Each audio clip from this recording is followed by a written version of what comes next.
Hi folks, so I'm here to talk to you about another Roman road. You must be thinking this guy is obsessed with Roman roads, and yes, that's true. But today I'm going to talk about a very interesting road, the renowned Via de la Plata, or Silver Way, which is popular because these days a lot of folks are hiking along the old pilgrimage route from Mérida to Santiago. La gente incluso peregrina a Santiago desde Mérida. Bueno, se ha convertido en un tingladito turístico importante, ¿no? Esta vía romana. This Roman road can be easily identified between Mérida and Cáceres, and even all the way up to Salamanca. The road is visible in many areas, as you'll see in the photos. However, north of Salamanca, the road itself is barely visible. And that's because that stretch of road that's being advertised or promoted north of Salamanca is not the Roman road at all. This is also the case with some sections south of Salamanca. The person who first brought this to light, sometime during the 1970s, got his information from a doctoral thesis, mistaking cattle trackways, or cowpaths, for the Roman road. There were some milestones to the south of Salamanca, not too far from the cattle trackways, but north of Salamanca, there's no structure, no milestones, nothing. So perpetuating the idea that this cattle trackway is somehow the Roman road is certainly problematic. Until reaching the border with Salamanca, the road is quite visible in Cáceres, but once it runs into Béjar's mountain range, we run into some difficulties because all of the materials and structures we can find there are relatively modern. This is the so-called Camino Real, or Royal Way of Castile and Extremadura, as it's referred to in the different areas around Béjar's mountain passes. These structural remains look the part, right? But there's zero evidence to suggest it's Roman, and moreover, there's no records or documentation regarding its construction. They looked at the drain and the Madalena Bridge and figured, this must be Roman, right? Wrong. It's a relatively modern, medieval construction from the 16th century onwards of a road that's been lost to time. Because, as I've mentioned on previous occasions, Roman roads are rarely preserved in mountainous areas. Without any conservation, the geology of the mountain ranges and the passes make preservation extremely difficult. In any case, these roads that were thought to be Roman are still being promoted as such today, to the point that the highway had to be elevated to preserve the Camino Real of Castile and its Extremadura portion, as you can see in these photos. But the highway itself runs through the lowest elevation area of the valley, which is precisely where the original Roman road originally was, and not along this more elevated sloping area that the Camino Real of Castile runs through.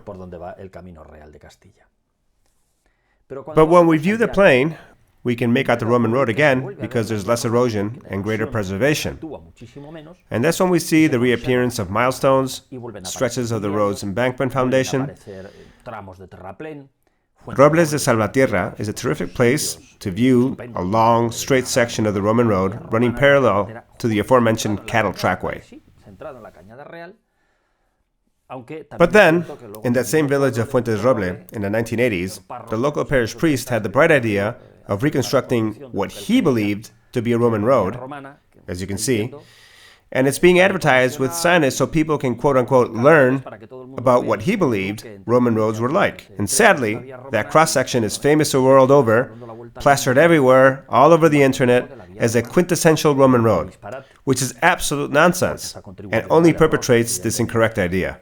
In any case, the road reaches all the way to Salamanca in its southern portion, and it's where they start identifying it, and the bridge, which is certainly Roman, one of the few remaining examples in the area. La Plata is a place name that is common throughout the southern portion of Salamanca, and even in Cáceres. But what happens north of Salamanca? Several things. Number one, never, at any time in history, has any road been referred to as, quote-unquote, La Plata. Two, the road that was identified in that thesis from the 1970s is merely a cattle trackway, and there's absolutely no material evidence to suggest that it's a Roman road.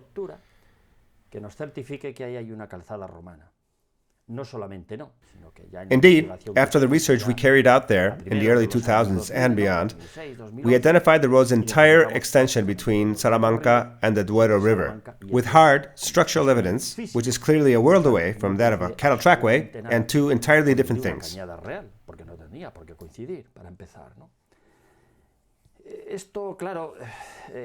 This misidentification has created a lot of problems.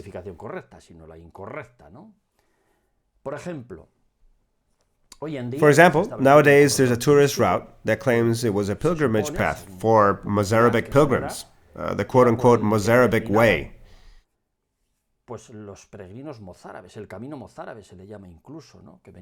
Yeah, they traveled from north to south, from Mérida to reach Astorga, and then from there to Santiago, something like that. Well, it's very unlikely that any pilgrims would be traveling through that area during the, let's say, 9th, 10th, 11th, 12th centuries, because the south was Muslim, and the risk of moving from kingdom to kingdom was a highly risky endeavor during that time. To sum it up, today there's a tourism spotlight put on something that's devoid of even a shred of historical rigor. And folks who are visiting or hiking along that path are led to believe that they're on a Roman road that was once used by Roman legions, then pilgrims, etc. The only people who've used these paths are shepherds with their sheep, because it's the north-south Vizana cattle route, which probably got its first use around the 13th and 14th centuries, not before. This is when King Alfonso X granted the necessary provisions for paths like this to be constructed to allow shepherds to move their sheep. This is something that simply didn't exist before, nor could it have, because of the constant punitive incursions by Muslim forces against Christians to steal their cattle, ranches, and inflict as much damage as possible to somehow think they'd allow for freedom of movement on the north and south axis, or the other way around. It's absurd to think, sure, sheep and cattle migration have been passing through here since time immemorial. It's like saying, yeah, dinosaurs used to come up this way, and then, when there were indigenous people here, yeah, and then the Romans built the road on the same spot. Look, the Romans were engineers, and they weren't interested in the local trackways where people or livestock used to migrate, as I've explained at length in other videos.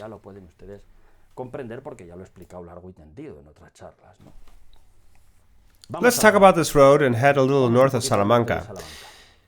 You can see how the Roman road, as seen here in red, is identified as following the San Cristobal River Valley. It passes through San Cristobal del Monte, just like the road itself, then continues through a stream known as Las Brañas, leaving that slightly mountainous area, and goes all the way up to Fuentes Preadas, and other towns that are already inside the province of Zamora. And that trackway, the cattle path, seen here in white, traverses the tributaries of this stream that I mentioned earlier. It traverses a bunch of streams with which, naturally, if you don't construct a good number of bridges, it ends up being a disaster. It was a trackway for cattle, and it didn't need bridges, and the animals just forded the streams and rivers whenever they needed to. So, now we can see the difference in how these two roads are laid out, which clearly shows that the cattle trackway doesn't offer much in terms of its quality or in any engineering sense, which is obvious in how it's been plotted out through the landscape. The Roman road, however, advances avoiding any kind of tributaries, that is to say, along the edges of every tributary channel, just before they flow into the San Cristobal stream. And finally, we arrive to the Duero River, to Ochello Duri, which more or less means the Eye of the Duero. It's a Roman city that appears in the records from the time of Antoninus, and which is, almost without a doubt, the impressive site at Alba de Villalazal, which we'll see a little later. Meanwhile, the cattle trackway goes through the city of Zamora, as you can see on the left. They both cross the Duero River, but 50 miles apart. A totally different story. What's more, there's absolutely nothing Roman in Zamora. Nothing Roman. If we look at maps from the early 20th century, late 19th century, we'll see things like, quote-unquote, old road or old road path. As it leaves Salamanca in Aldea Seca, Aldea Seca in Arabic, is a place name which refers to old roads, main roads. And further along, the same thing happens. In Huelmos de Cañedo, we see the cattle trackway is the one that's coming from the right, while the Roman road is traversed by the main highway heading in an east-west direction and called, quote-unquote, Old Road, starting on the western side. Had these maps been consulted when that thesis was written, perhaps it wouldn't have contained so many errors. That said, these maps might not have been available at the time. So now let's take a look at the visual evidence. The Roman road around Calzada de Valduciel, despite the damage and destruction by plowing, is nevertheless perfectly visible as it crosses the landscape. It remains visible. Calzada de Valduciel, on the right, is a very long stretch. Here it is running into Calzada de Valduciel itself, and the crop marks are what was referred to as the quote-unquote old road path, or quote-unquote old road. And it was, without a doubt, the Roman road, and not the cattle trackway, which is further down to the east of this corridor. They built the expressway in the 2000s, and needless to say, they had no idea a Roman road crossed that area. As we can see here, just past Calzada de Valduciel, it crosses the expressway into some plowed fields and connects with a small path that's probably damaged the original road. Another view, with Calzada de Valduciel a bit further down, until it reaches Huelmos de Cañedo. It's here where you can see the Roman road carved into the landscape. On the farmland in the areas of Huelmos de Cañedo, traces of it can be seen where it's been damaged, because there are hardly any surviving portions of it, or none at all in fact.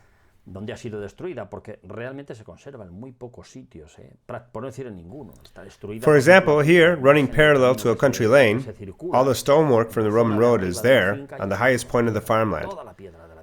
This is clearly visible because the rest of the terrain is practically devoid of any kind of stone.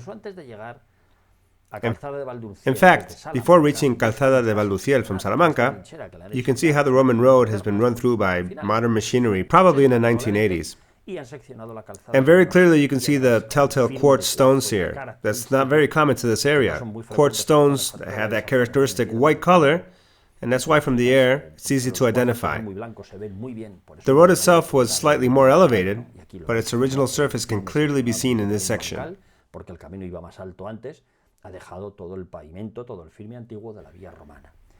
Further along, near San Cristobal del Monte, in those remote livestock pastures, we can see the outline of the road traversing the meadows. Around 2008, that farmland was cultivated for the first time, and they dug out that pond you see there, and we had a chance to do a flyover with a small plane. We captured these images of the road running along the field.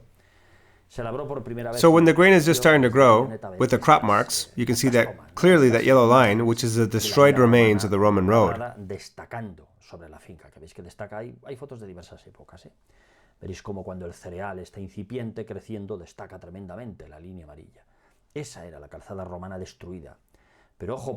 But then notice how on the right, in that area, there's a slight perpendicular gap. And there's a slight elevation, and that's where we did a cross-section that yielded some spectacular results. Further along, there are several kilometers of elevation. But it's not easy to spot the road because it runs underneath all the oak trees in the various fields. But it's there.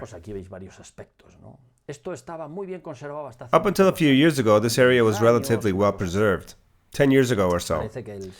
The landowner then decided this was the ideal area to build a livestock ranch, and while the Roman road is still slightly visible, it's a shadow of what it was previously.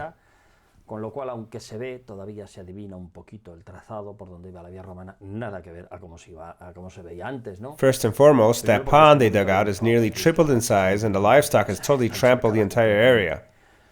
They stopped planting crops, and the road is difficult to make out. All of this precisely on top of the outline of the Roman road. It's a good thing we have the old aerial photos of the area. There in the background, the road continues towards San Cristobal del Monte and La Ermita, which is a small settlement. We can see the plowed area, the section where we excavated. More plowing is shown earlier. Further up, there was another spot where we excavated, and then the very well-established Sibari archaeological site, and then some more excavations beyond that.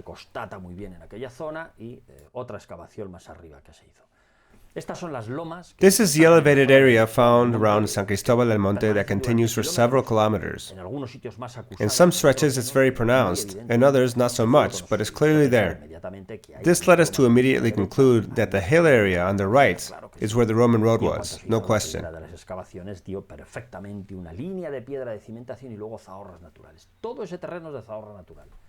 As soon as we excavated, there it was, a perfectly laid out stone foundation line and a natural aggregate.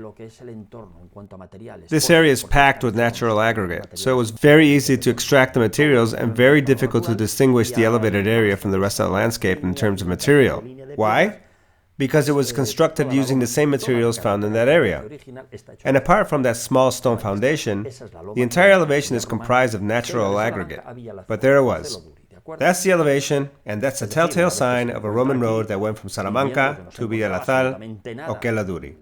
In other words, once these discoveries were made, and in light that absolutely nothing was found along the cattle trackway, we could perfectly identify the Roman road and its very damaged, abandoned remains, especially because it's in the middle of these large country estates, full of oak trees. It's never maintained. It's a disaster, but nevertheless, the road was found, with all the necessary archaeological evidence to prove that it was indeed a Roman road, underneath that meter and a half of elevation, that stretches in a straight line for kilometers and kilometers. So, as we arrive to the chapel of San Cristóbal del Monte, we can make out the crop marks, which aren't always clearly visible, but well enough to see its trajectory. Further on, the elevation continues along this farmland and beyond. Here's another excavation way further up, actually closer to the Duero River than San Cristóbal del Monte itself. And here's another look at that road's foundation. Farmland, paths, this small ravine where an old road used to pass, which hasn't been used in centuries. And we finally get to Fuentes Preadas, which is one of the towns traversed by the Roman road. If we could look at the land registry, we can see the place name right there, La Calzada, the road. There are hardly any place names as obvious as this one to the north, but there it is, right next to the Roman road itself. Older folks in Fuentes Preadas told me that they knew about the road, but after the land consolidation, it disappeared. But they suspected it was an important road because it had quality stonework and was a very good road. And this happens all too often. So, reaching the final stretch near the towns of this area, El Piñero, Gema, Madriganos, Villalazán, before reaching the Duero River, well, along this farmland that was part of the land consolidation that completely erased the road, allows us to see the crop marks from the air in these photos that we took on several flybys during the 2000s.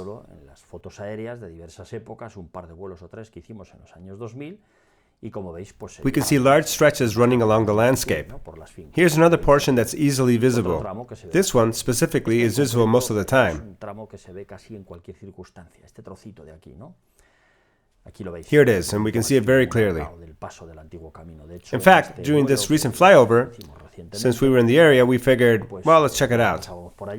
It's not the ideal period in terms of visibility, but there it is nonetheless. The crop marks are far more visible at other times of the year. We can see how it stretches in a straight line towards a field of solar panels, where the road cuts across its corner edge. And it's not very hard to make out this crop mark outline of the Roman road in this area around the town of Gema.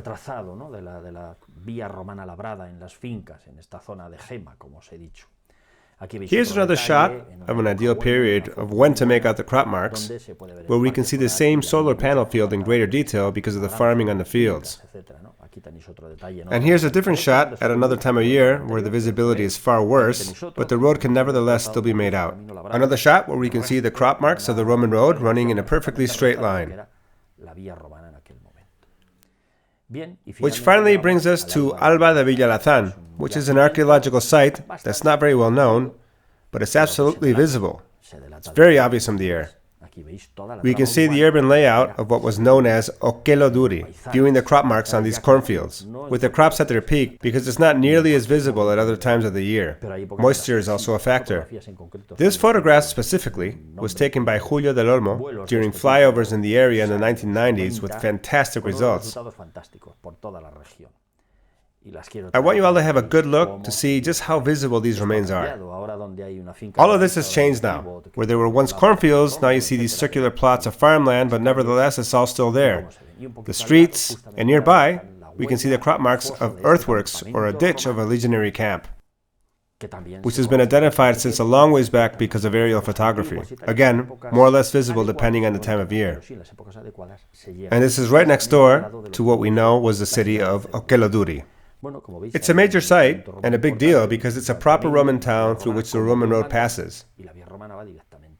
Why do we have to necessarily think it would go through Zamora? Let me be clear, the only thing leading to Zamora is a cattle trackway. That's all. On the left is a small map where, in blue, I've plotted out the approximate layout of the Roman roads that have been identified, and then the so-called Vía de la Plata that links Salamanca to Astorga. There are very few sections in which they coincide or actually intersect, but the consequences cannot be overstated. I'll say it again. Nowadays, this corridor is being promoted and advertised as a tourist destination. In other words, there are many vested interests surrounding this road that they're not about to disown it or change their mind. There are folks who are pilgrimaging along this road, and they're told it was a pilgrimage route, or that they're even hiking along a Roman road. This is an institutional hoax. Whether it's deliberate or involuntary doesn't make it any less so. Just notice how throwing a thesis out there, or hypothesis let's call it, can lead to this level of absurdity, which has a real cost for our society. For example, you'll never guess the only quote-unquote Roman road in all of the Castile-Leon region that's officially been declared a place of cultural interest. That's right, this one, which isn't even a Roman road at all. You can see it there in white. Not the blue line, which has recently been discovered, the white line. The rest of them, as I explained in other videos, are in a catastrophic state of preservation, and entire portions are disappearing almost on a daily basis. This can lead to dire situations like this one, and guess who's footing the bill? Paying for all of this infrastructure. We are, every taxpayer. This even affects any kind of subsequent infrastructure endeavors, not to mention that the entire tourism campaign is also coming out of our pockets. Well, in cases such as this, beautiful examples, because I've brought to light a beautiful Roman road, which is also in a dreadful state because of what's happening. And it brings us to the end of this episode. There'll be more to come, and I promise they won't all be this upsetting. So long.